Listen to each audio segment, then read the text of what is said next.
our presenters tonight. I would first like to say how much we appreciate everyone's willingness to call in today to learn more about the proposed action. Although face-to-face is always preferable for public meetings, we determined that a virtual teleconference was the safest option for members of the public and our team, given the current COVID-19 pandemic. Your input is just as important to us in a virtual setting as it is in person, and we have a team standing by this evening to ensure this virtual public meeting goes smoothly. The purpose of tonight's meeting is to brief interested stakeholders and the public on the U.S. Army Corps of Engineers Detroit Interim Risk Reduction Measures Draft Environmental Assessment, and to solicit public comment. During the presentation, we will provide an overview of the Willamette Valley project, and you can move to the next slide. Thanks, Ross.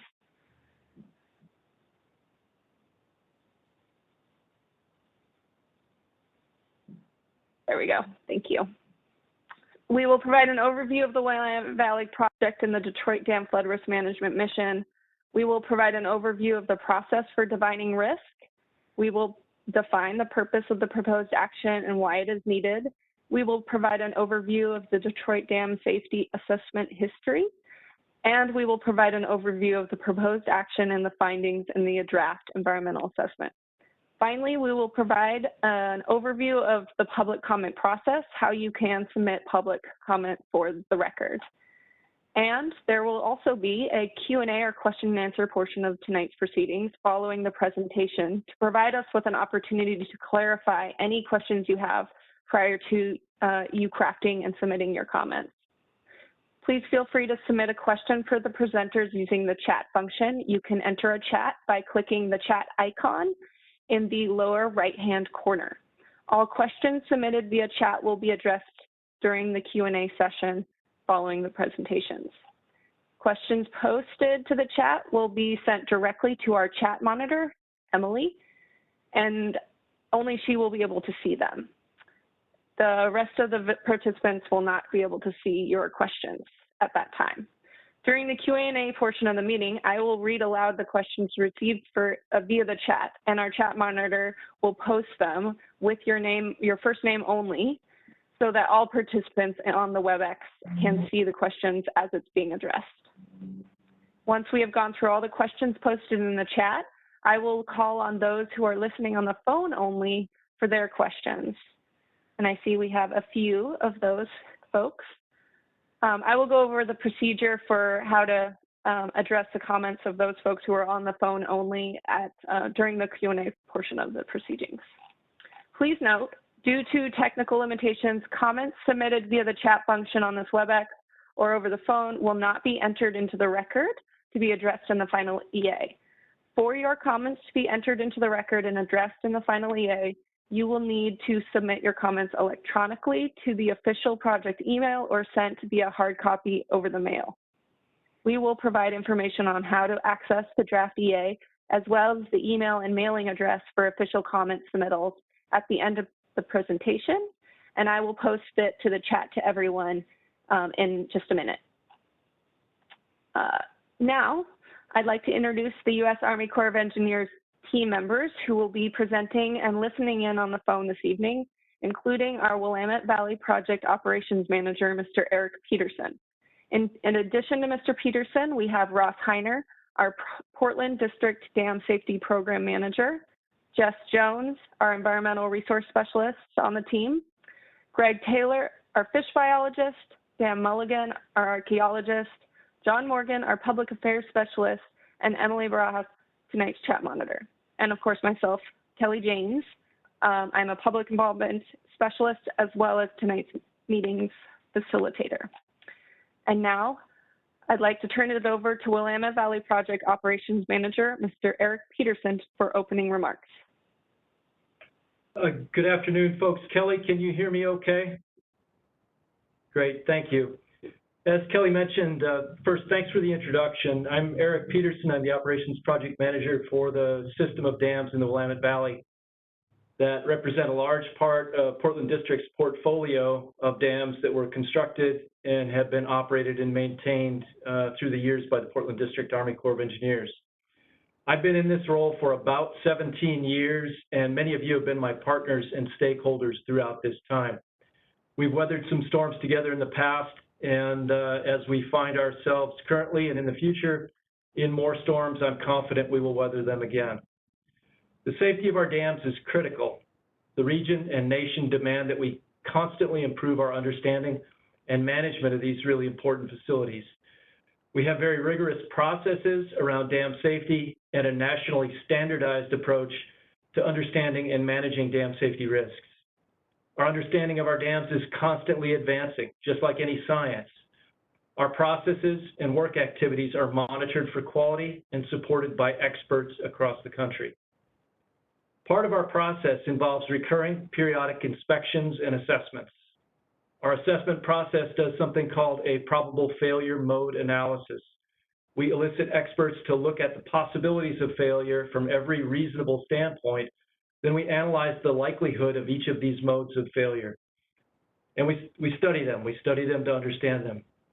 Risk is a function of both probability, likelihood of something happening, and consequence. Because of a recurring assessment conducted last year, we gained a better understanding of potential vulnerabilities to Detroit Dam. Our new understanding of risk demands that we take appropriate action. And the method we're recommending to buy down that risk is to hold the top of the conservation pool about 5 feet lower than we'd normally seek to do. The purpose of this meeting is to provide transparency to help you understand the nature and consequences of this risk and how we got to a technical understanding and recommendation to manage risk by lowering the conservation pool until we can define a solution and effect repairs. Our team will talk about our analysis of impacts. We also want to hear from you if there are other alternatives or effects that we should be considering. I realize the timing of this is extremely difficult for those who live in the North Santiam Canyon. It feels like we're adding injury to an already impossible situation. This is the last thing in the world that I want to do. I know how canyon communities have been devastated by fire. I had people in the dam when the fire went through, and I was there myself while the fire was being fought. For the folks upriver, I hate that we're bringing you this news. For folks downriver, I'm glad that we're able to act on what we know. We are ultimately accountable to make smart decisions around risk and to do what is necessary to protect human lives, infrastructure, and property, and we would add far more injury, knowing what we know now, to not take appropriate action and instead to risk additional and extreme loss. For the moment, the lower pool seems to be our only responsible option. Please understand the issue and help us by focusing on solutions. With that, I think, Ross, the next slide, yes, you've got it up. Our 13 dams are part of a broad system, and our principal mission is managing flood risk. Right now, we're in refill season. Water is coming back up, and Ross will explain in detail how we control the system, what it does from a standpoint of authorized purposes, and how we manage water year to year. Although many of you have this background already, I'd ask that you bear with this discussion for folks who are less familiar with the way that we operate. Ross, I'll turn it over to you to talk about the system. Thank you. Okay, thank you, Eric, and thank you all for participating this evening. Eric and Kelly laid out the situation we're facing pretty well, and I'll help fill in some details of how we got to where we're at right now and where we're going. So, as Eric mentioned, the Willamette Valley project is comprised of 13 dams. Detroit Dam is one dam within a larger system with the primary authorized purpose and the primary mission of managing flood risk, of reducing the flood risk to those that live downstream. The other authorized purposes are listed here, including irrigation, water supply, and importantly for Detroit, recreation. So how are these risks or how are these authorized purposes managed throughout the year? It's important to understand the benefits and the purpose of the dams that we operate and maintain, that we live with the risk associated with. Throughout the year, from January through December, our flood risk changes and evolves here in Oregon. We have very wet winters and more likelihood of extreme flood events in the December through January time period, which we consider the major flood season. Our dry summers and hot and dry summers require us to store some water for conservation purposes. And that's what's shown on this water control diagram. And this guides our water management throughout the year.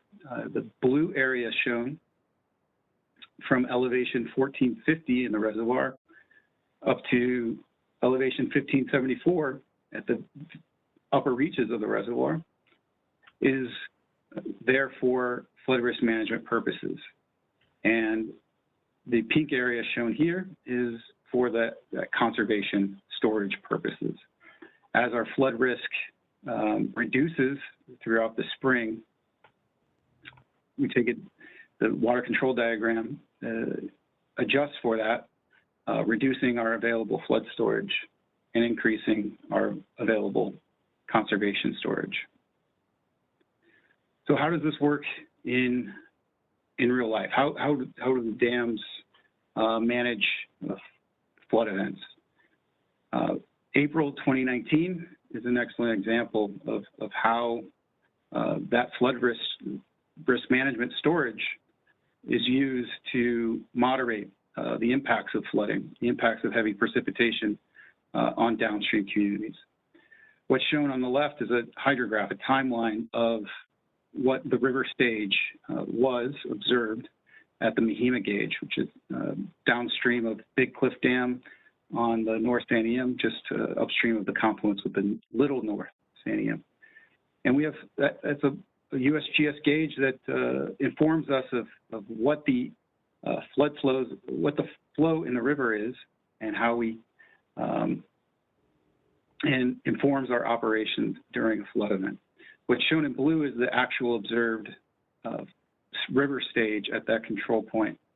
And what's shown behind in red is what was computed after the fact to have been what the river stage would have been without the dams in place to moderate that flood event.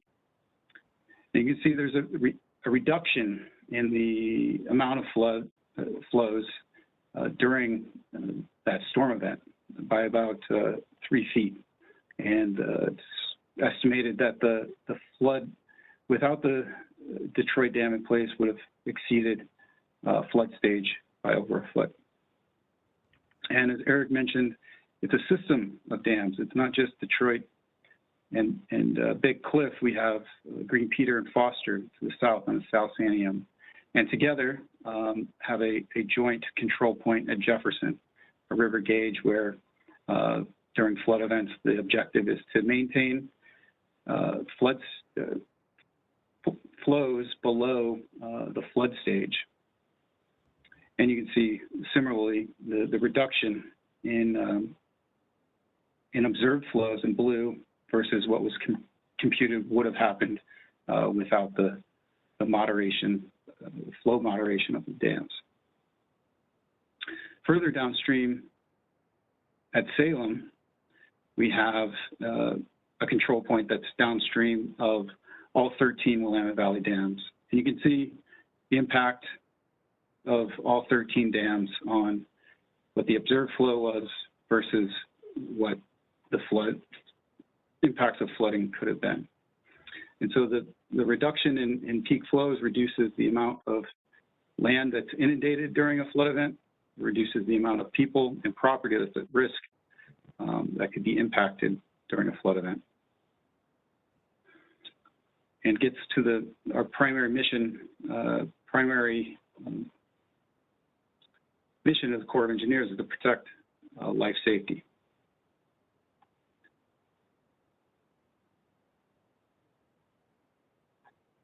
But protecting life safety is more than, moderating floods. We have important infrastructure that does that. We have dams and reservoirs that allow us to temporarily store those flood flows, those flood waters behind the dams to allow for the unregulated flow downstream to pass before we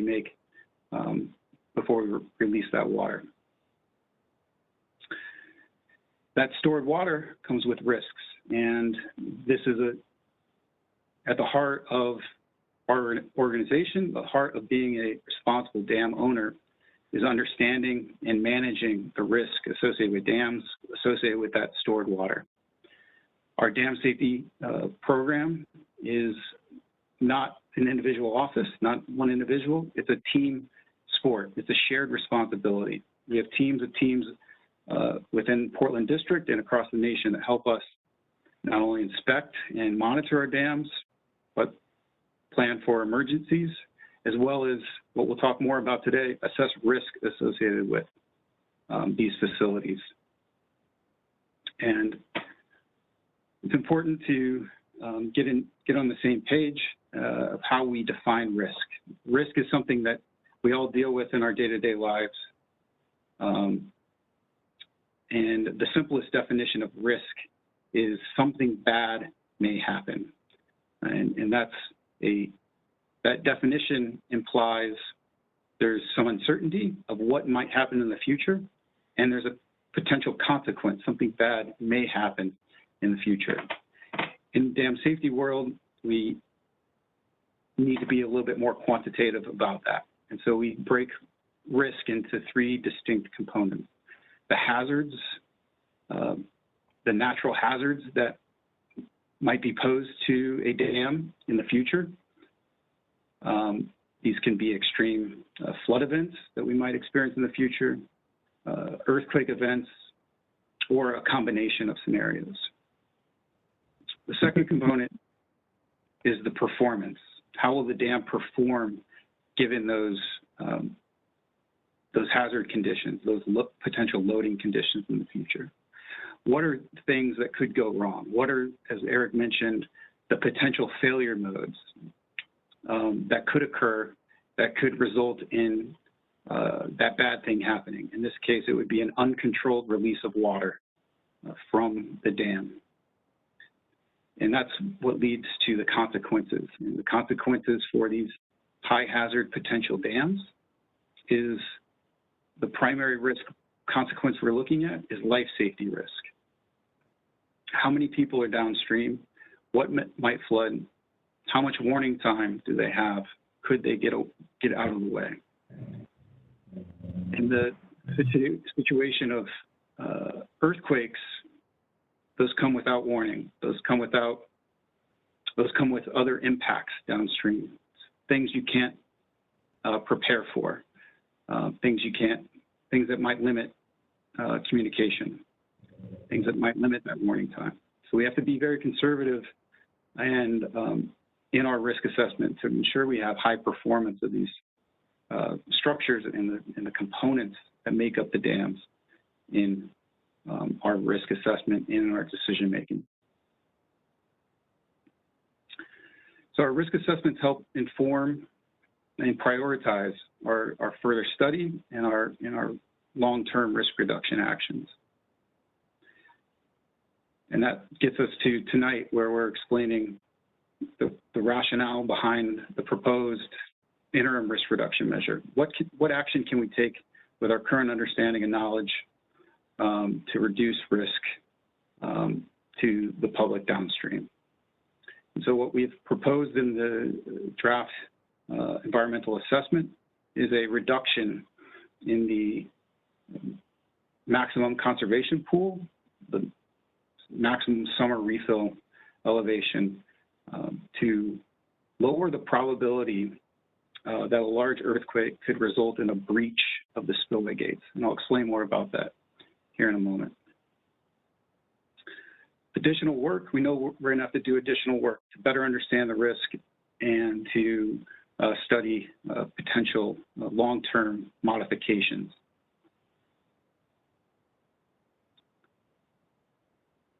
This chart here shows kind of a diagram, a flow chart of what all goes into our risk assessment process, into our dam safety program.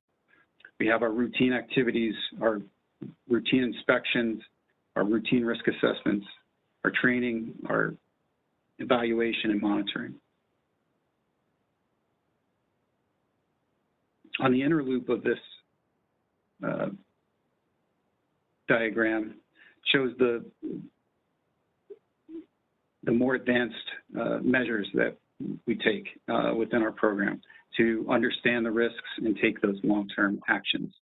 Part of where we are right now is in this phase where we've answered the question that, hey, we have a problem that requires further evaluation.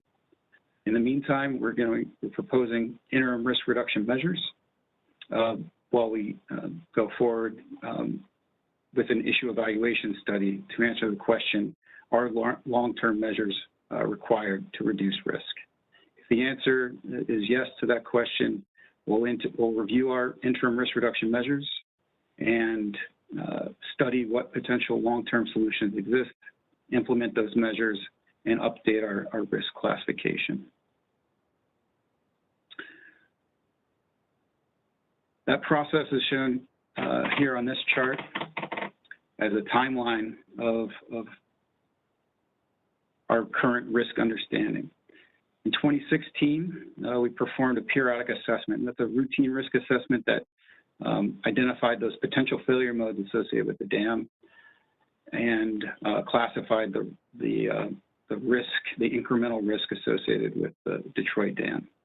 We reviewed our interim risk reduction measures in 2019, and in anticipation of an issue evaluation study, completed an updated seismic hazard analysis to inform us on what are the potential earthquake loads, the earthquake ground motions that might be, the Detroit Dam might be subject to in the future, to help inform our understanding of the risks. Following that, we performed a structural analysis of the spillway gates to understand how they would perform in some of those more extreme earthquake ground motions. And at that point, late in 2020, we determined that the risk was higher than we previously thought. It was high enough such that it exceeded our thresholds for taking action. And we've reviewed our interim risk reduction measure plan, the things that we can do to manage that risk in the short term, and determined that a reduction in the summer pool elevation is likely the best solution to manage the risk in the short term. That is summarized in the environmental assessment that is currently under review, we're currently discussing, and will be implemented and is scheduled to be implemented starting this spring. It's important to note that the ongoing construction that we've been performing over the past 2 winters on the spillway gates is a separate action. It's a separate activity to address the risk associated with operating the spillway gates during some of those flood scenarios.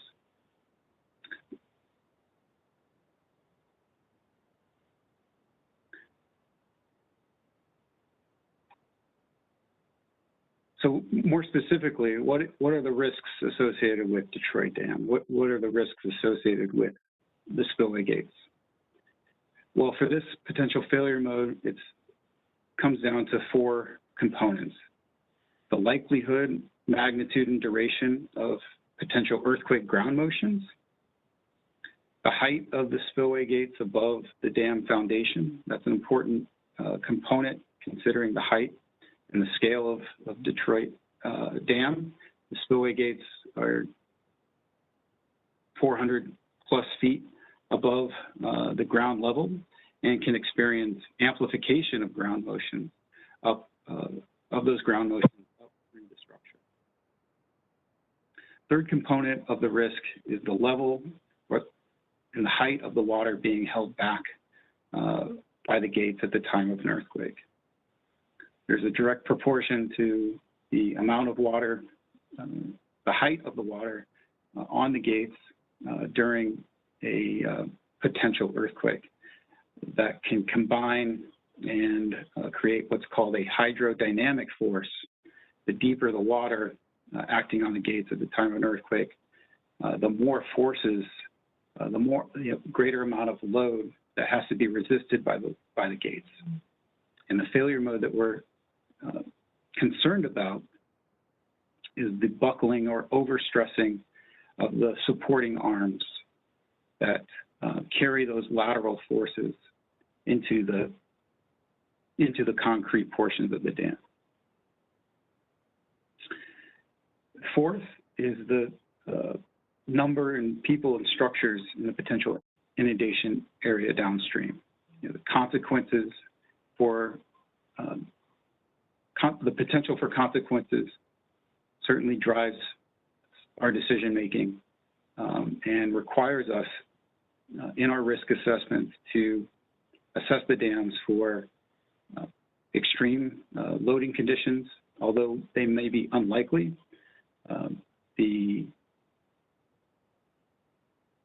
Our guidelines require us to analyze and assess our structures to ensure reliability for some of the most extreme and most unlikely earthquake loadings. So of those four variables, in the short term, we have only a few that we can impact. And what is recommended as our action alternative in the environmental assessment is an interim risk reduction measure to reduce our maximum summer conservation pool elevation by 5 feet. We can, by reducing the amount of water that is being held back by the gates at the time of a potential earthquake, we can drastically lower the probability of that bad thing happening, of that uncontrolled release of water through the gates, and better ensure public safety and life safety for those downstream. So this diagram shows what that restriction, what that interim risk reduction measure looks like on the scale of the gates. A 5-foot pool restriction has a drastic impact on the likelihood of that failure mode occurring in the future.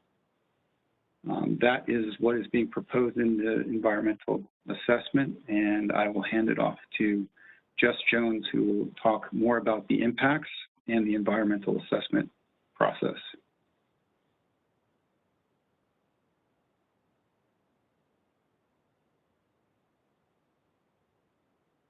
Thanks, Ross. Just unmuting myself. Can everyone, okay? Yep. Okay, perfect. Awesome. Like Ross said, my name is Jess Jones, and I'm an environmental resource specialist with the Corps. I, along with Dan Mulligan, our cultural resource specialist, as well as project fish biologists, members of the project development team, we drafted an environmental assessment to identify the effects of the resources in the area. The document was made available for the public on Monday, March 15th, and can be found at the website shown here on screen. So we'll hop on to the next slide then, Ross, whenever you're set. Similar, like the pool reductions we put in place at Hills Creek and Lookout Point last year with a comparable pool reduction, we are looking to implement a similar interim approach. We recognize the context and therefore impacts of this change are much different at Detroit than the restrictions put in place elsewhere last year, but the alternatives considered are the same. We have limited options. This means for the EA, we looked into the no action alternative, which is business as usual, and the action alternative of a 5-foot reduction to the maximum pool level at Detroit, like Ross mentioned. So we've seen this before. I won't dwell on this slide here. We'll hop over to the next one and I'll talk a little bit about the EA itself. Under NEPA, we must consider all reasonable alternatives and the effects of these alternatives. The proposed pool reduction to the maximum summer conservation pool is based off of detailed engineering analysis and an application of the standardized risk guidelines, which Ross was covering just before me. The proposed pool reduction was analyzed using ResSim. This is a reservoir simulation model that uses data. For this EA, we pulled from a period of 1935 to 2019 for the information. We then utilized that data to inform our team of biologists, archaeologists, fish biologists, engineers, and environmental resource specialists. The EA itself is structured into 7 sections, as you can see on the screen here, and it includes 2 appendixes. This can also be found at the website listed on our slides as well. Ross, you can move on to the next slide for me. So the Corps found that the proposed reduction to the maximum pool has no effect on all of the resources with the exception of recreation. We found there are minor impacts to recreation resource as a result of the pool reduction, similar to what we found in the EA at Hills Creek and Lookout Point reservoirs. On the next slide, you'll see that the impacts of the proposed interim measure on boat ramp availability will be dependent on weather conditions through the spring and summer. Boat ramps have the possible outcome of being less available at Detroit as a result of the proposed pool reduction, as shown here on the graph. This graph here is a summary elevation plot for Detroit Reservoir. The colored lines and shaded regions represent daily non-exceedant elevations for the no action alternative and the proposed pool reduction alternative. For those of you that are already familiar with the history of the lake levels at Detroit, you'll know that weather conditions greatly impact lake levels, and some years are just better than others. The lightly shaded red area shows what the reservoir would look like in a very good water year without the restriction. And the red line just below it shows the potential difference with the reservoir restriction in place. According to our analysis that we've done, the availability of the marinas and boat ramps located in the higher portions of the reservoir could be reduced by 0 to 19 days as a result of the proposed pool reduction. In about 50% of the year's modeled boat ramp availability for 7 of the 9 boat ramps are likely to be reduced by less than 1 week. Ross, would you mind going to the next slide for me? So we do realize that these potential effects on recreation are important to the area, particularly this year. But the Corps also has a legal and moral obligation to protect communities downstream of the dam. We do appreciate having this discussion with the public and would like this opportunity to get input back from the community at this time. You guys in the area, you know what means most to you, which gives us additional information on effects to consider.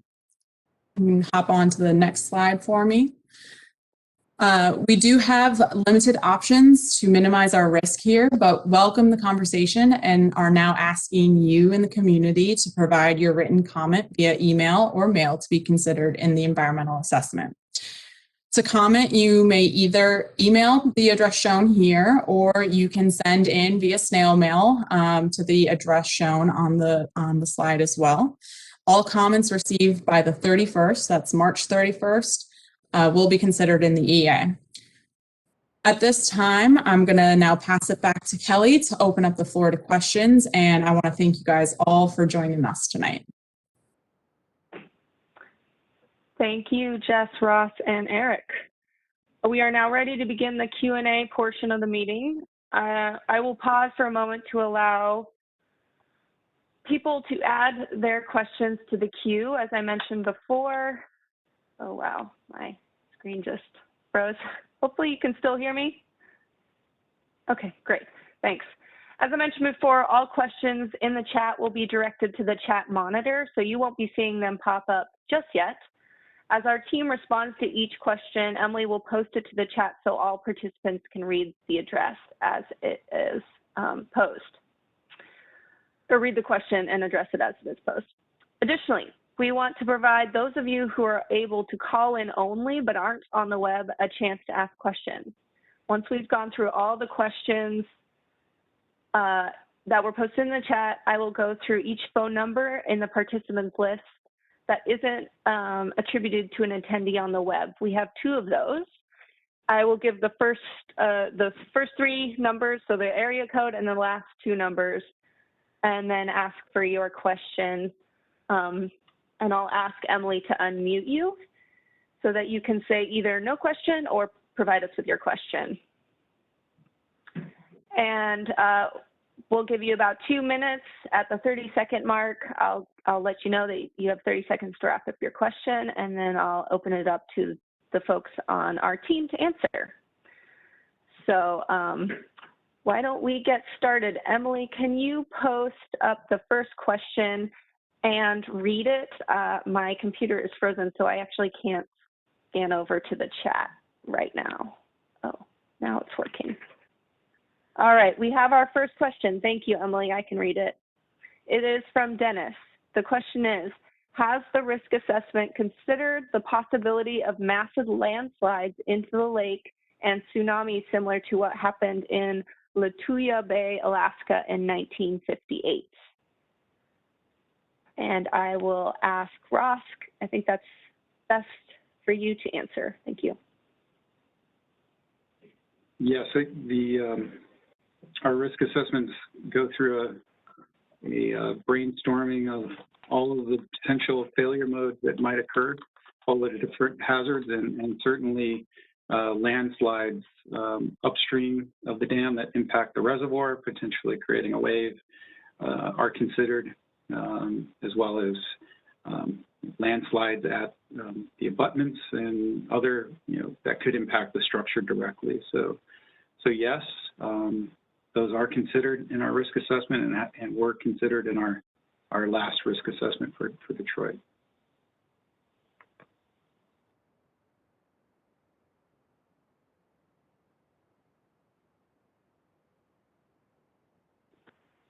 Thank you, Ross. I am not seeing any other questions, so I will open it up to the 2 folks that are on the line.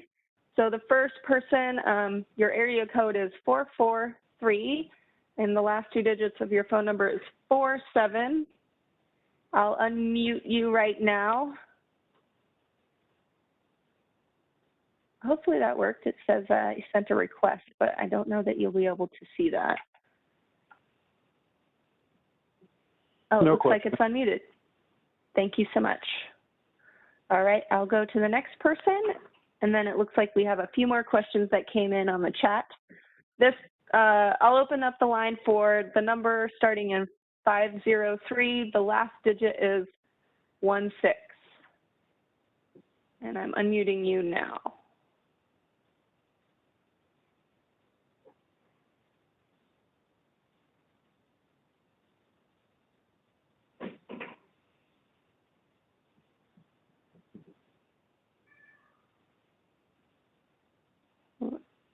I'm guessing you weren't able to unmute. I'm so sorry if that's the case.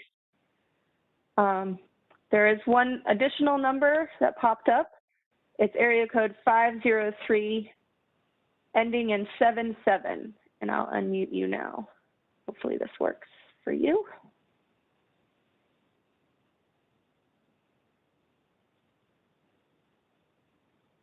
This is Commissioner Colin Willis from Marion County. Hello, Commissioner. Welcome to the line. We hear you loud and clear. Do you have a question for our folks on the team? Nope, I'm just here to listen. Great, thank you so much. I'll go ahead and mute you now. All right, we have 2 more questions that were chatted in. The first from Rick. How does this project affect the timeline for downstream fish passage temperature control project? And actually, I'm the lead NEPA person on the Detroit Fish Passage and Temperature Control Project, so I can answer that question. And the answer is it does not impact the timeline for that project. Currently, that project has been delayed due to several reasons. We're trying to figure out the best way to incorporate it in the other processes that are happening in the valley, particularly the Willamette Valley System Environmental Impact Assessment or Statement process that's also happening. So at this time, that project, the Downstream Fish Passage and Temperature Control Project, is on hold until we've worked out the schedule and how that project will be incorporated into the larger EIS process. We will be updating that project website as things progress. So if you are interested in that process, please continue to check in on the website there. And it usually pops right up when you Google Detroit Downstream Fish Passage. All right, Emily, next question.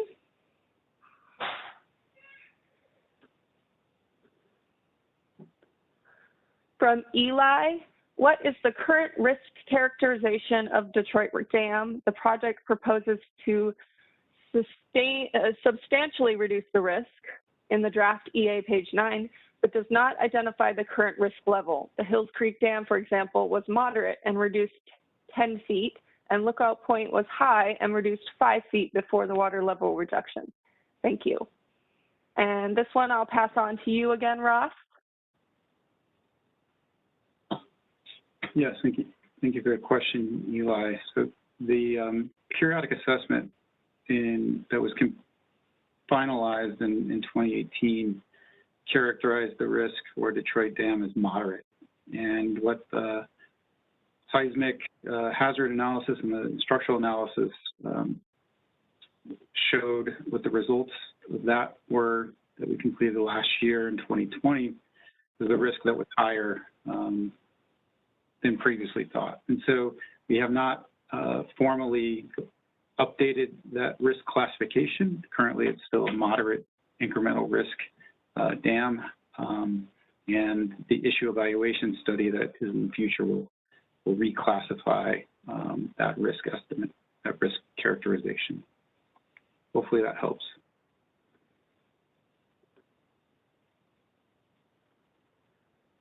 Thank you, Ross. Emily, feel free to post up the next question. This one's from Dennis. Is there any commitment to modifying the gate so as to allow restoring the lake to its designed water levels? Again, I'll pass this on to Ross. There certainly is. That's the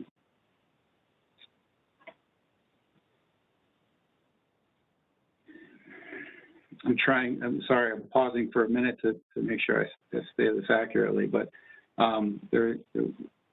as part of the issue evaluation study, we'll see how the risk estimate is changed with some more advanced analysis. It's likely that it will, remain above our tolerable risk lines and be something that requires a long-term solution, a long-term modification. We have to get to that point to see what those potential outcomes will be, and those alternatives will be studied in that modification study that's a couple of years out. But yeah, the project, the dam was authorized to have a certain amount of conservation storage, so that will be the starting place for how we look at restoring the full operational range.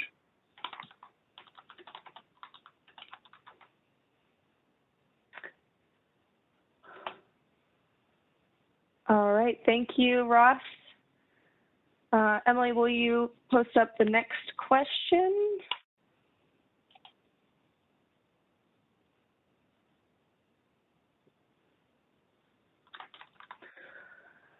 From Rick, quoting from the EA, the proposed pool restriction action alternative would begin April 29th, 2021, after the Corps has completed the NEPA process and continue until September 7th, 2021, and reoccur annually until the permanent solution is developed.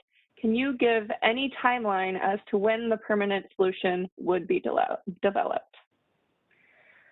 Again, Ross, this kind of is another question that relates to the one you just answered. It is, and it's somewhat uncertain at this point. We have issue evaluation studies or detailed assessments that are going to look not only at this potential failure mode, but reevaluate all of the other potential failure modes and to see, determine what the overall risk classification should be, as well as which of those failure modes require long-term permanent solutions. That process is going to play out over several years. How many years is going to be dependent on a lot of different factors. So I wish I could give you a firm date in the future, but it appears with what we know at this point, this IRM will likely be in place for at least a few years, a few summers.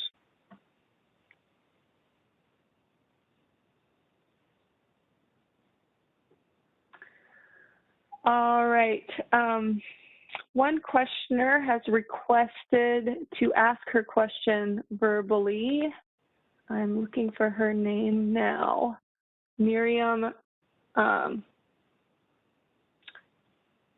Rasmussen, hopefully I said your name correctly. I'm unmuting you right now. You should see a request on your screen. Hi, thank you. Yeah. So I wanted to make a comment, and then I do have a question related. In looking at this environmental assessment, and I didn't see it beforehand, but fish and wildlife habitat, it talks about the area being impacted below the dam. I wonder, there's a real important migratory wetland called the Detroit Flats area, near the intake of North Sania, or where it comes into the lake. Fills every spring. It's a protected area, geese, ducks, fishing grounds for osprey, eagles, and it fills and then it drains. And from everything I've understood, it's a very important stopover. And I'm wondering if someone could indicate, was that looked at? Because I would imagine having that go dry for a few years might be a pretty significant impact. It's a key area that is protected away from boat traffic and is definitely probably less than 5 feet, I should say that. So 5 feet would probably annihilate it.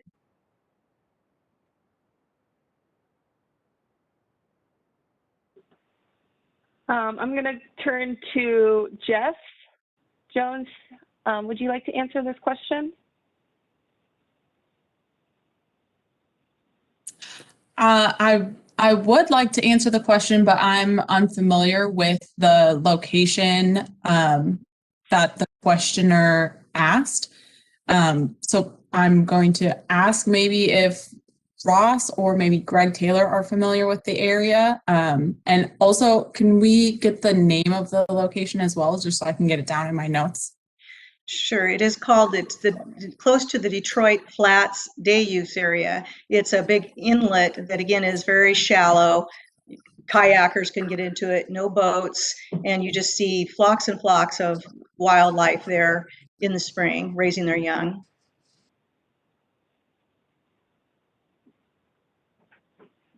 Greg, are you familiar? Do you have anything to add? I think I unmuted you, but let me check and I'll make sure.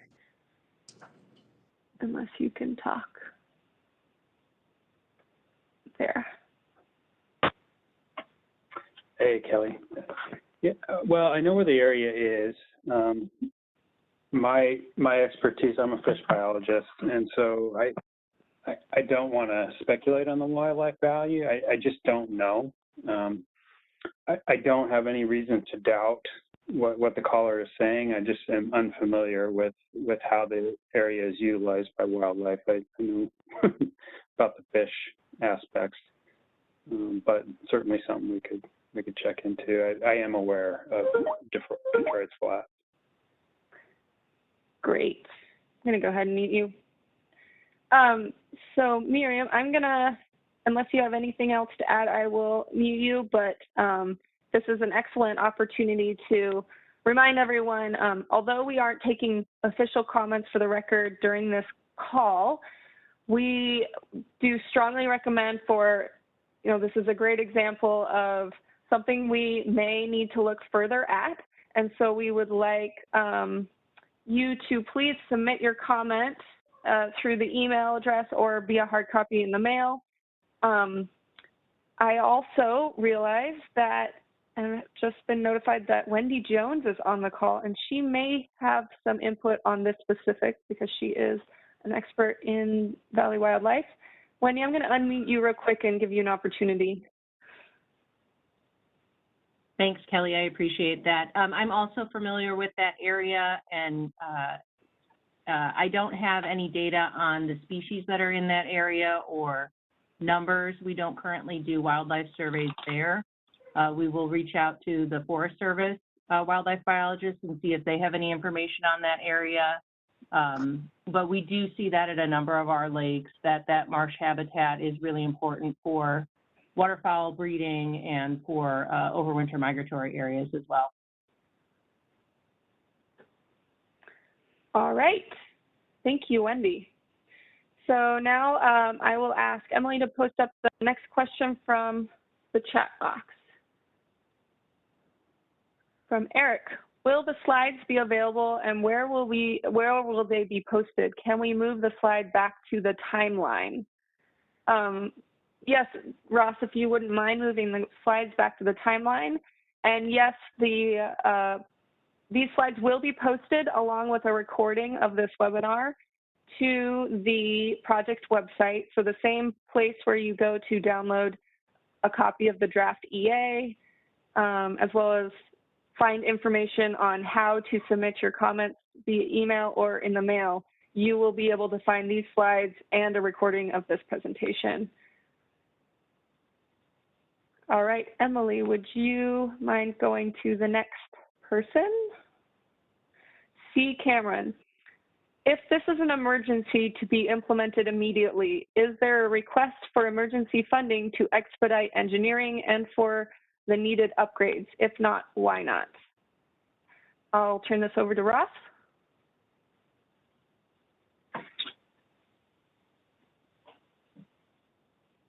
Yeah, thank you for the question. I don't think I would characterize this as an emergency. Detroit Dam is well constructed, well maintained, and is operated, to protect life safety for those downstream. What we do in the risk assessments is look at how the dam will perform in some very extreme scenarios, beyond what's most likely in anticipated Cascadia subduction and earthquake. So I would not characterize it as an emergency. What we will do is follow our process for assessing the risk and determining, what those risk reduction solutions are. We, as an agency, have 700 dams across the country that we have go through this process of assessing risks, taking interim actions, and looking for long-term solutions. So those will be prioritized, and we'll be reviewing, the prioritization of Detroit within that timeline to affect those long-term solutions as quickly as we can. Eric, do you have something to add to that?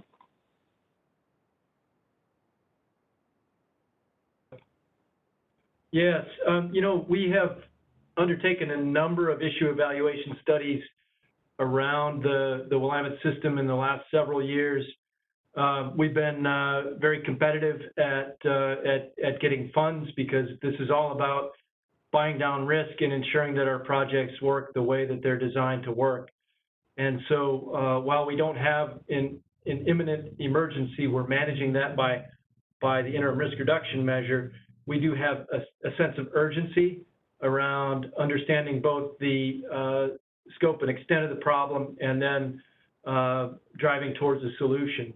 So just putting it in simpler terms, what Ross said, this is high priority, Mr. Cameron, and we are going to aggressively go after resources to move our remedy to the right on this schedule, or attack these priorities.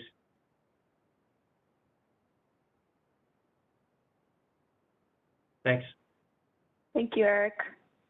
All right, Emily, can we have the next question? From Grady. Have the marina operators been consulted with individually during the preparation of this document? And as the author of the document, I'll pass it over to Jeff.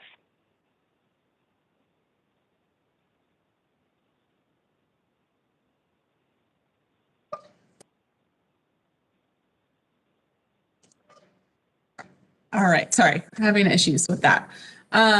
So this document was just made public for anyone's viewing March 15th. We didn't want to give any special, treatment to any particular person or operator or anything like that.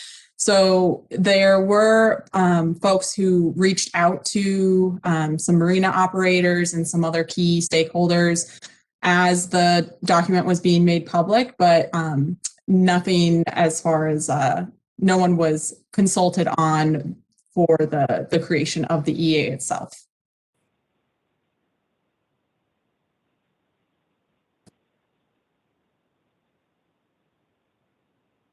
Thank you. All right, Emily, next question, please. From Dennis. Does Detroit Dam have an independent power supply for operating the gates in the event the powerhouse or grid is not operating? Russ? In general terms, yes. There's multiple ways to power the equipment that operates the dam. I don't want to get into specifics in this forum, but yes. Yeah, to answer the question plainly, yes. Thank you. Next question, Emily. From Charles. 1, how to get risk assessment for Willamette River Mile 14, Ross Island, south and upstream to River Mile 28, confluence Tualatin River. 2, effects of dam failure downstream to city of LO and Portland. And 3, terminology of river flood, etc. downstream. Charles, I'm hoping that you might be able to give us a little bit of clarity on exactly what you're asking, since it seems to be mostly note format. I'm going to try to find your name and perhaps unmute you so that you can tell us. Just 1 second. My mouse died, so I'm using the pad, which is much slow, it turns out. This is the only technical difficulty we have. We are very lucky. All right, Emily, is this Charles Ormsby? Yes, it is. Good. Thank you. I've unmuted you. Emily, thank you very much for hosting this. I'm Charles Ormsby. I'm a neighborhood co-chair on a City Lake Oswego, Clackamas County neighborhood on the west bank of the Willamette River, about 7 miles upstream and south of City of Portland. And I'm attending this seminar as I did the WAVSOM Willamette Valley System Operation Manual at the Red Lion Conference Center in Portland about 2 years ago, just to gain terminology for a multitude of projects adjacent to my neighborhood by the City of Lake Oswego. And I know you've got a new contact guy for the Clackamas County segment of the Willamette River, but the key thing I'm always running into is river terminology, and the big one is river miles. Like my river mile is 20, which is a landmark of the railroad bridge of now Union Pacific. This dam is about Santiam River, I figured, was about Willamette River mile 108, and then upstream of that about another 60 miles. So I assumed it was not going to impact me, but I've got a heck of a lot of water upstream of me in the Clackamas River Basin, Tualatin Basin, headed towards me under catastrophic conditions, not to exclude Oswego Lake. So City of Lake Oswego has been absolutely obstinate and frankly arrogant of assuming no impacts are going to occur by flooding after a dam breach. So I need help, and I need somebody to talk with and communicate with Clackamas County Metro, City of Lake Oswego et al. About the risks of the Willamette River, and just a whole bunch of terminology that need to be established, like river waves. I call rusames, just a play on tsunami waves. My segment of the river is topographically constrained just as much as the Santiam Canyon. I call it a trough. Gorge is reserved for Columbia River and all these things, and where stuff is. So I can communicate it to a multitude of people. I'm starting to use what's called plus codes because they're free, accessible from cell phones, et cetera, and they can be put on paper. I hope, and I testified to this on the my commentary on the WAVSOM about 2 years ago. I haven't really had any feedback from anybody, but it's sort of getting dangerous right now because the amount of money and the risk nobody knows about on my segment of the river.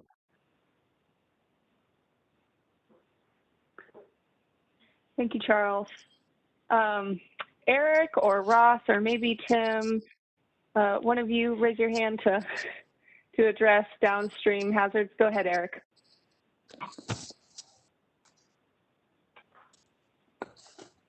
All right, thank you. So a couple of issues at hand. I'm not sure I fully understand the question, but I think the answers can be found in our dam failure inundation maps and understanding some of the assumptions and caveats that go into that to get at just some of the risk data.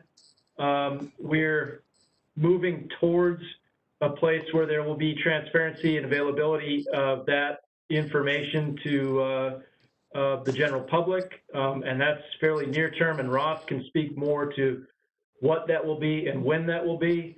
I would also suggest that, Charles, if you are a member of a public body or involved in floodplain management or decisions, that the Silver Jackets team, folks from local, state, and U.S. Army Corps of Engineers can provide support and integration of answers to your questions.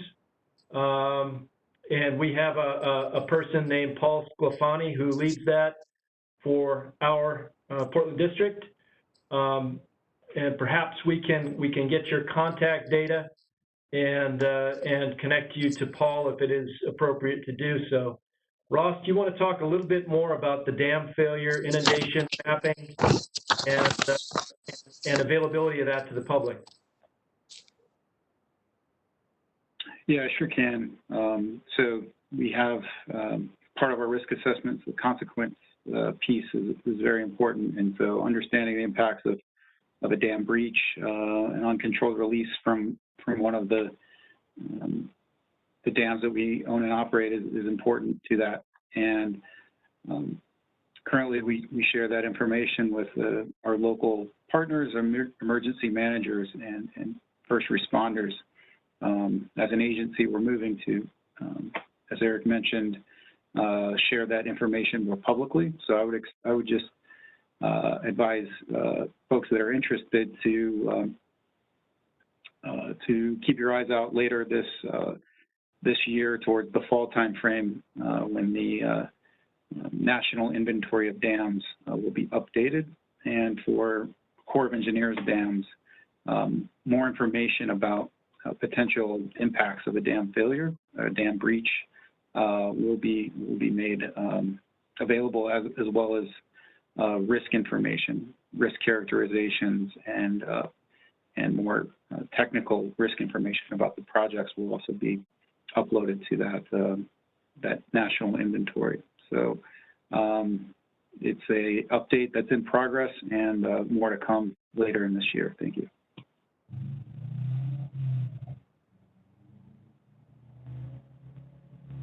Thank you both.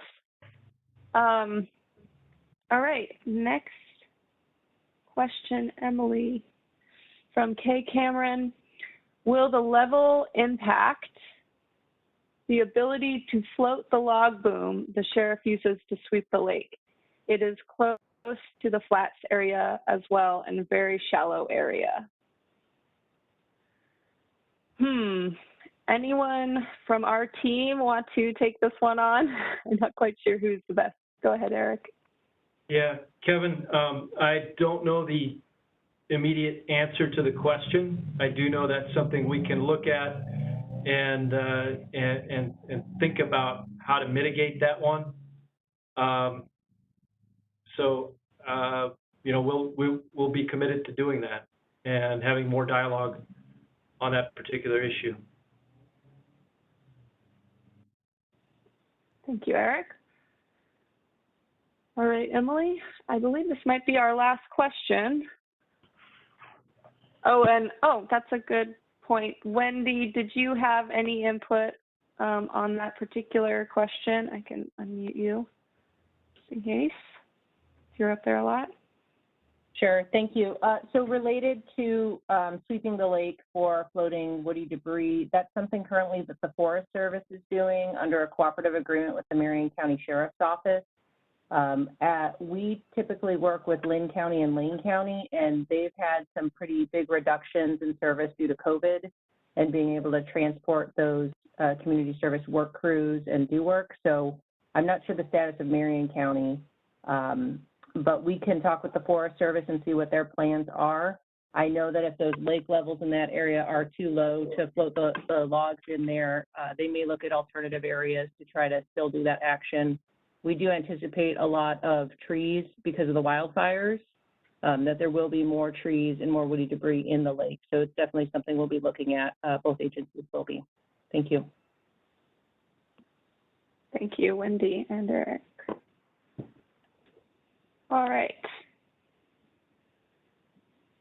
All right, it looks like we have two more. From Dennis, what is the title of the Seismic Risk Assessment Report, and is it publicly available? Ross? Currently, no, the Seismic Risk Assessment Report is not publicly available. We will look to potentially make the Seismic Hazard Analysis Report public, but currently, right now, it's not publicly available now. Thank you. Thank you.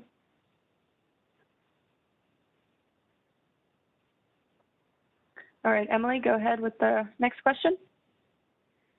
From Dennis, what is the expected effect of summer level reductions on summer river flows and fish activities? And I'll give it to Jess, and then maybe she'll pass it on to Greg Taylor to answer this one.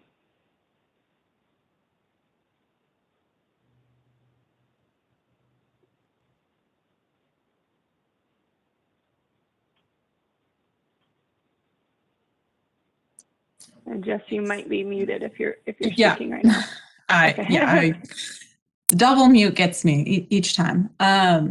Yeah, so this was something that we looked at in the EA, and we found that river flows are easily met underneath the proposed alternative. I'm going to let Greg speak more directly to fish activity for that piece of the question, but this was something analyzed in the EA, and we found there to be no significant impacts.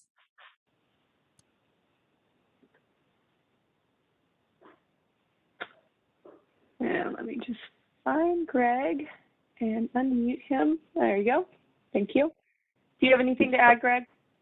Yeah. I mean, just a couple of ways that we kind of look at this. One is the flow piece, and Jess just mentioned that we have, I think, requirements that some folks are familiar with, which are described in our biological opinion.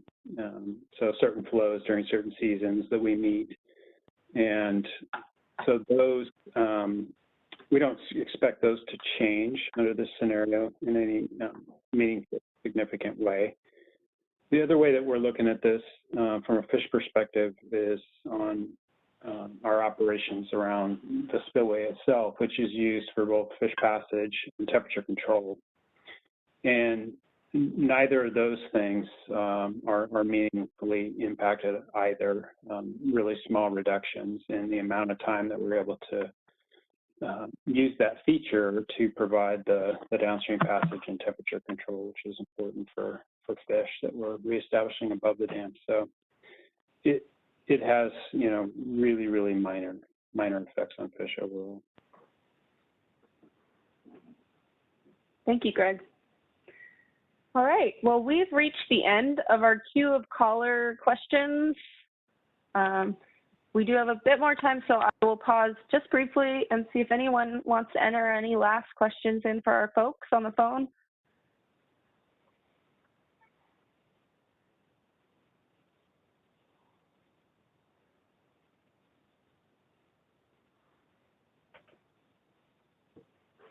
All right, seeing none.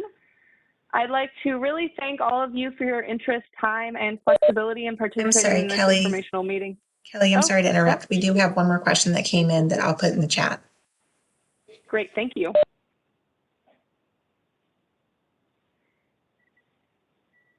From Grady, is slowing the release of water over the dam in the summer being considered to lengthen the recreational boating season? Jess, do you want to take this on? Or Greg, from the buyout perspective? And Jess, you are double muted still, I believe. Yeah, sure. So I think Ross would actually be better suited to answer this. As far as the two alternatives we reviewed in the EA, slowing the release of water in the summer was not considered because it didn't meet the necessary, it didn't cover our risk, what we're trying to resolve in this big issue that we have here. I think we should pass it over to Ross though, because he'll be able to answer what was looked at prior to getting to the point of the EA. Okay, I'm interpreting the question, and Grady, correct me if I'm wrong, but is slowing the release of water over the dam in the summer, I'm thinking with the IRM in place, are we considering reducing the amount of flow through the dam to potentially lengthen the recreational season? Am I interpreting that right? Eric, do you have something to respond to that question? Yeah, Ross, I think you are interpreting that right, and it would make sense if we had liberty to do that. I know that we have a number of competing demands. Listed species downstream are one, and depending on how we enter the summer season, in terms of the flows that we have to sustain those over the course of the summer to keep reds and habitat underwater. I'm risking venturing into fisheries biologist territory now, and really this is an answer for Greg Taylor, and I know that you know, we get pressed with this question anytime we have a low water year or, you know, suboptimal storage in the reservoir. So Greg, are you unmuted? Can you speak to this? Yeah, I can. Yeah, I think I mentioned it just in my previous comments, which was we have flows that are required under a biological opinion. And so the way we make changes to those is based on working with partners and stakeholders. And if there is a need that we can determine from a fish perspective that is more beneficial, that results from a reduction in flow, then we have in the past made those changes. What I'm seeing in this particular situation, just on the face of it, Grady, I don't see a driver for that right now. In the past, when we've reduced flows downstream of the dam, it's been in an attempt to get the lake level up so we could use the spillway, use that for both fish passage and temperature control, what I was just describing before. And as you're aware, it's elevated in the reservoir up there at elevation about 1541 for us to use that spillway crest. So those are the kinds of scenarios when we were in danger of not reaching that elevation where we lowered outflow. Assuming nothing different than, or something not like that, then I don't see us reducing the flow just based on the IRM alone.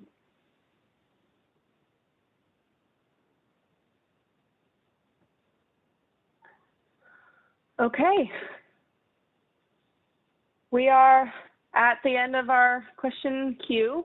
So again, I'd like to thank you all for your time and your interest and the flexibility in participating in this informational meeting. We do encourage you to formally submit comments you have on the draft EA to the Portland District through one of the methods described tonight.